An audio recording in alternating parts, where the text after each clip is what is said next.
Welcome to What Are You Sporting About podcast, a podcast about business, employment, sports, and entertainment to help educate, support, and guide you to your next level. Here's your host, attorney Savania DeBarros.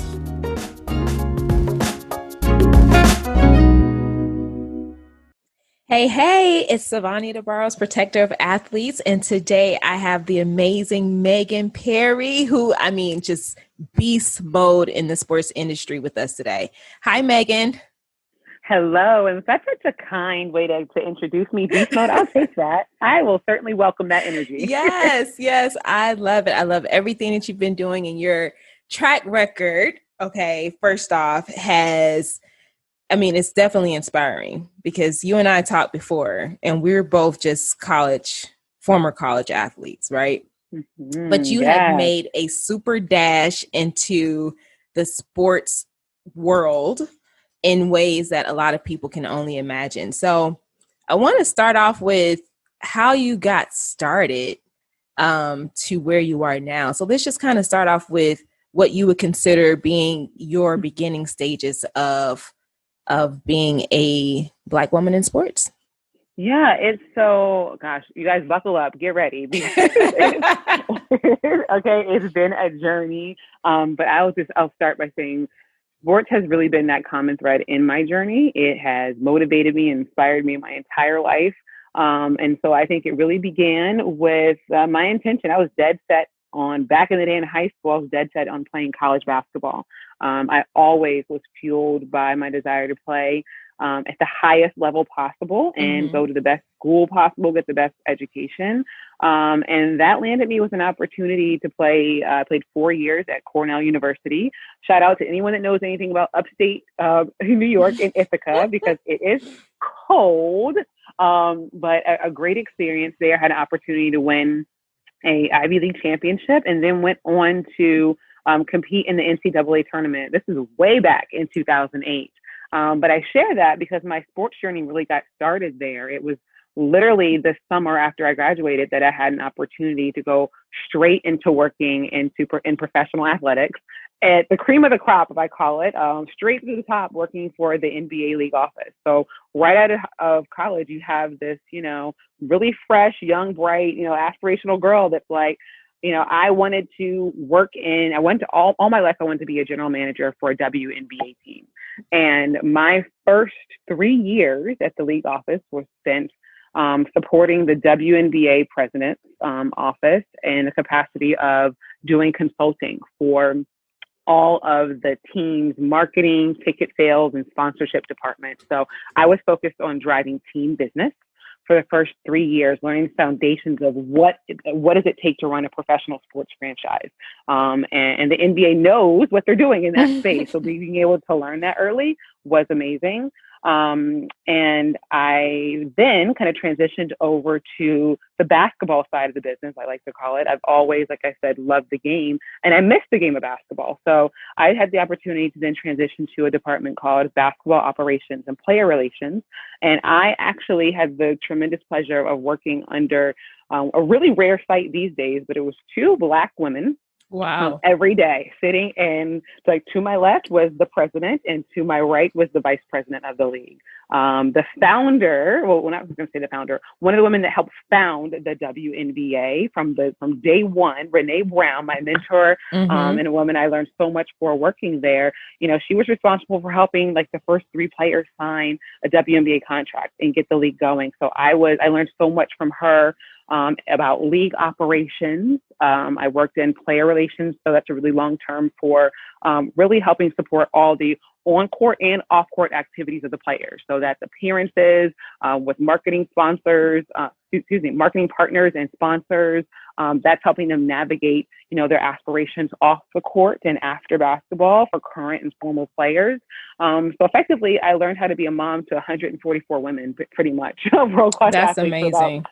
6 years and loved it. And also, I don't want to fail to mention, had the opportunity to travel as well, doing some scouting and talent evaluation in preparation for WNBA draft. I led that charge, figuring out who are the top 15 players in the country, who are we inviting, and how are we going to onboard them and welcome them into our rookie orientation and make them a part of the WNBA family. So now you just literally gave us a mouthful. Yeah. Okay. I know. I'm going to slow down. Sorry about that. No, it's okay. So the journey has been amazing. All right. So for a young woman, we're gonna take yours to the female aspect here to bring in some diversity. So for some of these young women who are possibly in college and thinking long term for what they want their career to look like sports wise, or for the athlete who's played professionally and want to stay in sports, work in that rim in some kind of way. I mean, this kind of can be an issue where it seems intimidating. So how did you balance being basically a newbie to sports administration, starting off with the NBA, to really take grasp of everything that you were, that was coming at you, so you can truly allow that information to become a part of you, so that you can keep riding the ranks and learning as you go, and really building a platform to where you are now? Yeah, I'll tell you. Listen, it was sweaty. When I say it was sweaty, I literally mean like it was hard. There's a grind to this. So anyone that works in sports and entertainment understands that it's not all glitz and glamour. Like, it is fun. It's great to build relationships. However, there was a lot of long days, long nights. And I would say for anyone that's interested in getting into the sports space, one of the things that I did very early on is I made it a point to say yes to everything. So, Megan, would you like to be a part of this? Yes. Hey, Megan, do you know anything about how to? Maybe the real answer is no, but I'm going to say yes, and I'm going to figure it out. Figure it out later. I think, yeah, I know, absolutely. I mean, but I think it's so critical to put yourself out there, right? To be the one that's not just responding to someone saying, do you want to be a part, but also to go and to ask questions like, hey, so-and-so, have you thought about this? Like, make sure you open your mouth and that you are getting people to, one, get to know you as a person, but then two, through that, they get to know the work, your work ethic and what you can bring to the table. So I was just very, very conscious of making sure that I opened myself up to as many new experiences as possible. And sometimes that meant doing things like this, getting to work, maybe I'm walking in the office at 8:30 and I'm not getting home until sometimes midnight or 1 a.m. because I worked from 8 to 5. And then from 7 into 10:30, I volunteered my time to help another department with the NBA draft or some other event. Like, making myself known to other people in other departments helps facilitate a network. So I would say get involved, like go and do. Yeah. And just taking all of that into consideration, you make yourself an asset to the team, because then they know that they can depend on you. Okay. When something comes up, give it to Megan.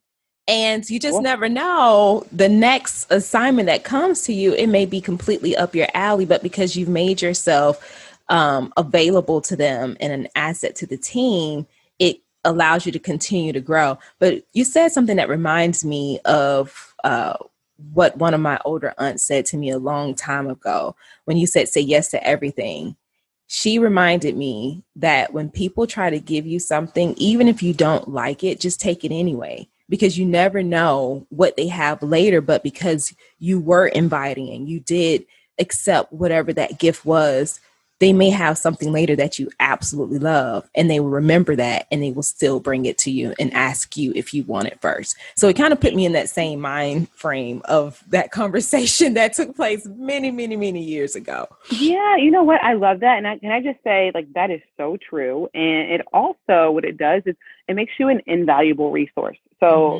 like, working in the corporate space, it's tough. I mean, we see right now in the midst of COVID, there's furloughs, there's layoffs. And when corporations are forced to think about who they want to keep, right, and who they can do, maybe possibly do without, you want to make yourself as invaluable to the team as possible. So if Megan knows everything and knows everyone, right, and the operation can't go on without her, she's going to stay on a little bit longer. Right. So I think it's important for that reason as well.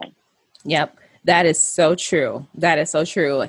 And while you're in that space, you have the opportunity to network your butt off and build relationships with people, regardless if you don't know what it is you want to do past that, it definitely will become a resource later to say, hey, I met you at, I don't know, the sales office. What do you think about getting a cup of coffee? So how did being a valuable resource to your teammates at every level, how has that helped you now in your business?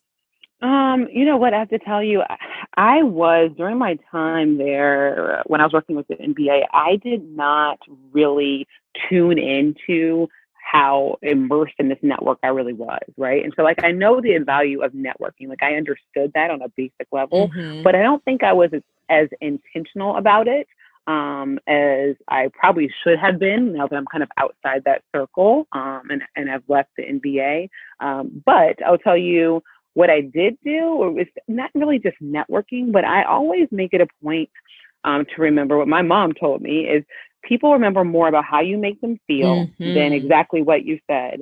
And so I make it a point, just part of my core values, to treat everyone as I want to be treated and to develop the relationships on that. So my interactions with everyone were genuine. And I wanted to help. I wanted to be a part. I wanted to know them. I wanted to build those organic relationships. And that has helped me now, because outside of that space, I'm still able to go and ask, person so-and-so. I can say, like, hey, I'm working on something. Can you do me this favor? Or do you know anything about that? Would you help me out with this? Like, it's easier and it's more comfortable to open the conversation. And then to have someone vouch for you, right? Because in the world of sports and entertainment, just like everything else, a lot of it is relationship building, right? So if you don't have someone to speak to the quality of your work, or to say, really to co-sign you, right, to put you on, you can be lost. You can kind of float. So it's really valuable just to organically develop really positive relationships from the ground up. Just be a good person, because that energy will come back to you. It will. I agree. Now that reminds me of a post I saw today, where it says, like, you'll never forget the people, and I hope I'm getting this right. You'll never forget the people who wouldn't help you, but you'll always appreciate the people who helped you before you even asked. I think, like, folks can see the diligence in you. They can see the passion in you. They can see the realness in you, that authentic self. And it's a lot to gain, from the power of going a step above networking. Like, you're really trying to build relationships that will outlast whatever position that you're in, and so when you move on later in your career and you're doing whatever it is that you choose to do, those relationships that you've cultivated while you were there, just by, like you said, being a good, genuine person, you're literally going to reap and harvest from those seeds that you've sown earlier on. Yeah. Yep. Yeah, absolutely. So, Megan. Yeah, let's talk. You are now in broadcasting. And I'm so proud. First off, I'm proud of you. And I don't know you on a more personal level, but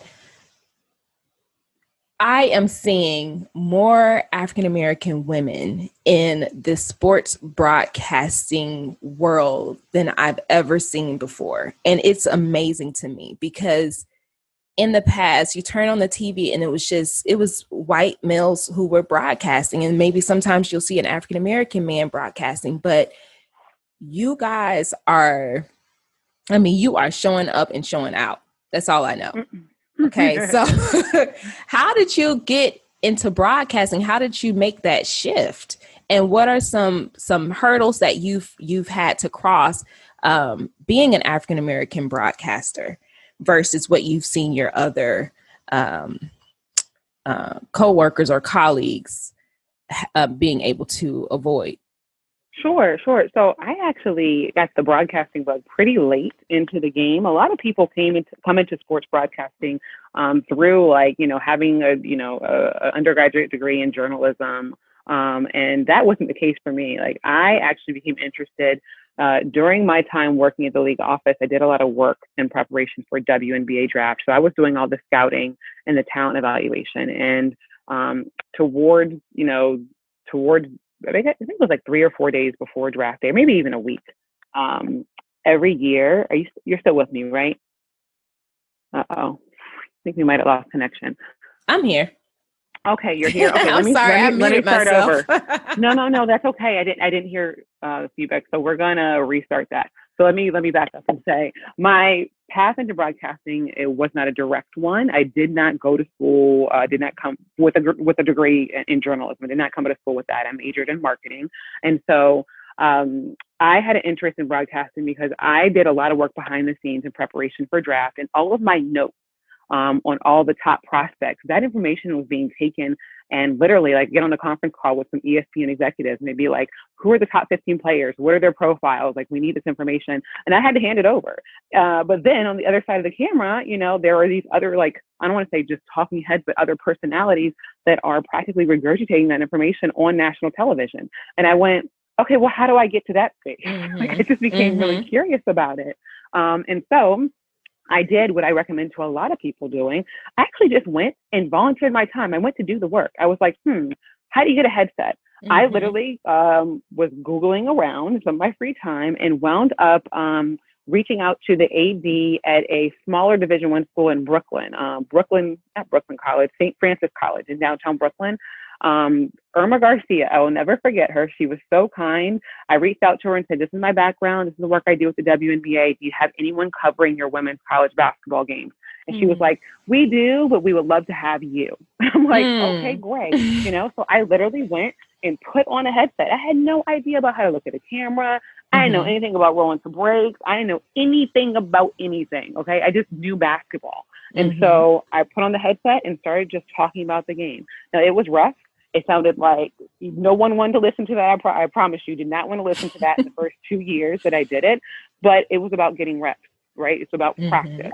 And from there, I was able to connect with some old, I guess I'll call them some old connections with the Ivy League a couple of years down the road. It turned out when Princeton women's basketball was going on this crazy undefeated run and Obama was at their games and all this hype around their program, they were looking for someone to call their women's college basketball game. They're looking for an Ivy League graduate and someone that won an Ivy League championship. And I was like, I'm your girl. Right. I'm your girl. I know all about that. So I had my first opportunity to broadcast a nationally televised game on CBS Sports Network. I remember like it was yesterday on March 15th, 2015. I had my first game, but I'll tell you, I was still so green. I still didn't know exactly what I was doing, but I had enough confidence in my skill set and knowing that I know this game and that I want to share what I knew with the audience. And that was enough. And from there, it's just continued to grow. And I've continued to develop my relationship with CBS Sports and some other entities along the way to be able to stay connected to the game that I love. So that's where I am today. There are some main things that I can pull out of that for our listeners, especially if you are a woman. I feel like a lot of women suffer from lack of confidence and suffer from finding their value points. And what I heard by that story is that, number one, you were confident in what it was that you were doing. You knew that the information that you were providing was, I don't even want to say good enough. It was so great that people were sharing your exact analytics on air, to the point it's like, why can't I can just do that. If they're going to share my information, I might as well just do it. But you also put yourself out there, you had the courage and the confidence to say, look, I'm the person for this job and I would love to be in that position. I think a lot of us can take some direction from that, regardless of what it is that you want to do, and know that if you're passionate about something and you're great at your craft, then just put your foot forward and call whoever you need to call, talk to whoever you need to talk to and say, look, this is what I do. And I'm ready to get out there and show you guys that I can do it. So that's amazing, Megan. Well, I appreciate, I'll take that. I receive that. And I want people to know that it definitely wasn't like, oh, my first phone call, my first email, I got an opportunity. I mean, I sent at least 20 emails out to colleges, and St. Francis was one of the ones that was in my space. I could get to them in my free time, and there was a great opportunity there. That's but perseverance, baby. It totally is that. But also know that in the sports broadcasting space, I had to create a reel. I never created a reel before, and I sent that reel probably to about 50 people. Yeah, and I remember it being dead silent, for so long. But all it takes is one yes. It just takes one yes. So it's not just, yes, it's being confident, but you have to be willing to put yourself out there, because sometimes you have to create the opportunity where there isn't one. And I am more than happy to raise my hand and create. Girl, I got to clap on that one, because it's the truth. Sometimes you do have to create your own opportunity, but you always have to go a step further than just doing the bare minimum. Everyone is not going to say yes to you. Everyone is not going to know who you are or want to know who you are, but you still have to have that sheer determination behind everything that you do. Now, that's if you're living within your purpose, it's easy to keep moving forward. And sometimes, having some folks say, I don't know if we want to really bring you on board or work with you, it could be a little daunting sometimes, but that purpose should always override that feeling in that moment, because you are working for a greater purpose. You are doing something for a greater good, and you're moving. It's a passion type work, assignment. So yeah, people are going to say no. So Megan, now that we have heard about your journey, there's another piece to add to the puzzle, because you are a mom now, and we know it's difficult being a mom in any type of profession, but talk to me about how it is to be a mom in sports. Listen, I so appreciate just having the opportunity to talk about this. Being a mom in sports is like the ultimate sport, honestly. I'm a new mom. I have a 2-year-old boy, and it has really given me perspective and helped me reshape priorities. And to every woman that is out here working and grinding and raising kids, I just have a new respect for you. I salute you, because it is truly a skill set and something that people don't really teach you that, right? You just kind of have to it's like baptism by fire. Yes. But I'm just that's a great metaphor. It is absolutely wild. And I'll tell you, I have the best little boy. We love him dearly, my husband and I, but it really has caused me to actually have to take a pause. And for the women that can keep it going, I'm like, kudos to you. How do you do it? My travel schedule and broadcasting, it is such a hustle to be able to figure out, all right, where are the open windows and times traveling? It's not just okay, here's my itinerary. This is where I'm going to be. I'm going to hop on a plane, flight, whatever, train, and be there, and then just come back when I feel like it. There's a whole prep session. Okay. There's a whole 2-day prep for not only myself, but the kid. Figure out who's got the kid. Yes. Yeah. You got to have engaged. You gotta have it together. So I'm I look at a lot of women that are especially in the broadcasting space, in the sports or in media, any kind of entertainment field where it's driven by the live experience. It is really, really hard to be able to juggle both. And I'll say, even as well as, we're both former athletes. And so, from myself, I still try to value leading a pretty healthy and fit lifestyle. And I gotta tell you, after I had my first child, it took me a moment to get my physique back together. Okay. Right. So for all the women that are out here having babies, professional athletes, and that are literally turning around, doing whatever, I don't know what the plan is. You guys let me know, but whatever they are doing to get back, to snap back, and to not miss a beat, really to be even better. I mean, salute to you. I mean, and you look amazing. So salute to you. You are definitely playing it down. Listen, I'm trying to hold it together, but I'm just saying I have a new respect for those that are not just hopping on their Peloton or whatever, going for a walk and jogging for 30 minutes. These ladies are out here doing explosive, real work, and I just have to take my hats off to them, because I said, I do too. 3 days after the baby, I was like, Yeah, like not me, girl. I can't do it. Not yet. Exactly. No, it's so funny because I feel like we're in the same boat when it comes to our kids, because my child just turned 3 on the 17th of September. So, I know exactly what you're dealing with. And when they're in that very new toddler stage, they're very busy.